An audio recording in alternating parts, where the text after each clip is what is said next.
On his deathbed in London in 1632, George Calvert draws his final breath, his vision of colonial liberty unfulfilled.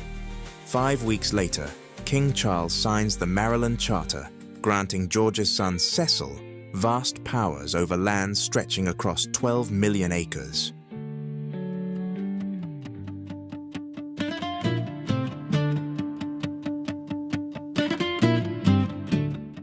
Cecil was, like his father, a skilled person in terms of prudence, in terms of diplomacy, and he really, I think, is the key player in making Maryland happen, because the charter, as soon as it was issued, became under legal attack as well as political attack by the forces in Virginia.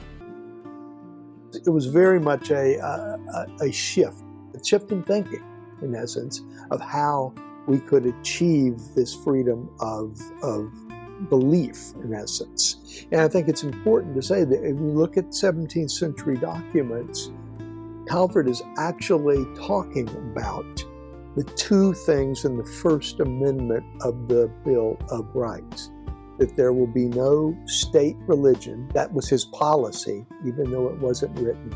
And then he actually states, and there will be free exercise of religion. The exact words that show up in the First Amendment were what Cecil Calvert wrote and emphasized here in Maryland 100 years before.